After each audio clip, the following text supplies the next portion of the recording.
Les 7 corbeaux.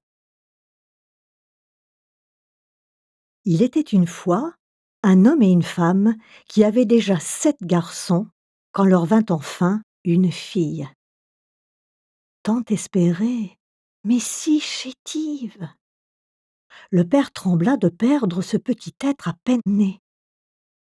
Il y avait au bas du pré une source d'eau vive que l'on disait miraculeuse. Il envoya à cette source ses 7 garçons puiser de l'eau dans une fiole de cristal. Les 7 frères partirent au pas de course. Arrivés à la source, ce fut à qui puiserait l'eau. Moi, non, c'est moi. Tant et si bien que le flacon échappa à leurs mains fébriles et alla se briser en éclats sur la dalle.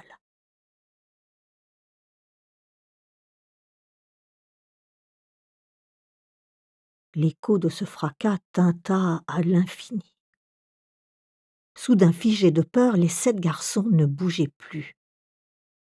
Là-bas, à la maison, le père, inquiet pour sa petite, criait au même instant: « Maudit garçon, où traîne-t-il? Puisse-t-il se transformer en corbeau et que seule cette fillette puisse les délivrer un jour ?» L'air chuinta.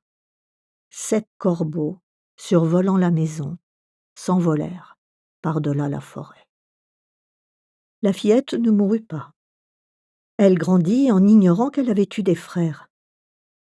Or, un jour, de grosse lessive, elle avait environ 7 ans, elle vit sur la corde à linge sécher 7 petites chemises. À qui sont ces chemises? Elles sont trop petites pour être à papa.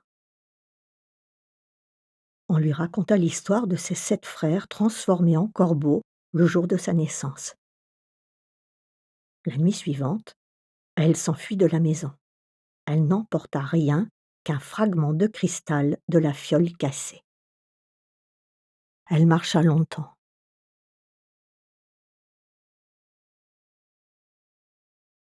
Elle arriva au pays des étoiles. Elle les salua, elle leur raconta son histoire. L'étoile du berger lui répondit: « Pour délivrer tes frères de la malédiction, tu dois leur tisser 7 chemises d'ortie sans prononcer un mot. Ensuite, tu chercheras la montagne de verre. C'est là que vivent tes 7 frères.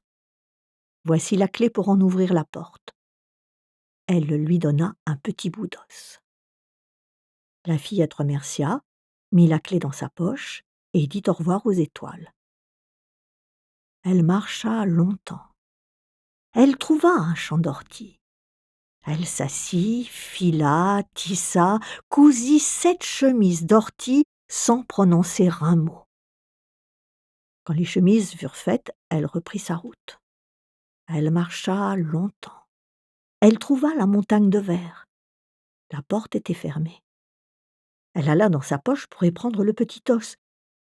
La poche avait un trou et l'os avait filé.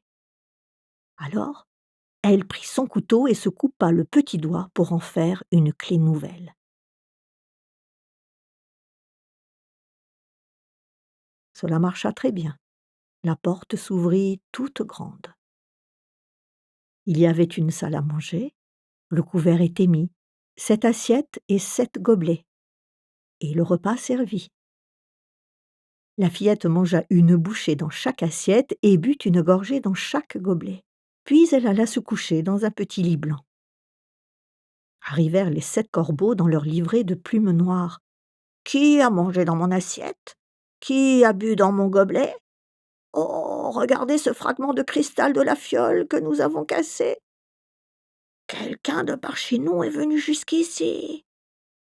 Si c'était notre sœur, nous serions bientôt délivrés. » C'était à qui croassait le plus fort. La fillette se réveilla. Elle entra doucement dans la salle à manger.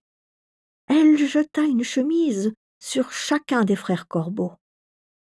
À l'instant, dans un fouillis de plumes noires qui virevoltèrent partout, les 7 corbeaux redevinrent garçons. Toute la nuit, ils firent fête et dès le lendemain matin, ils s'en allèrent tous ensemble Les 7 garçons et leur vaillante sœur retrouvaient leurs parents à la maison. La parole touche souvent ce que la flèche ne peut atteindre.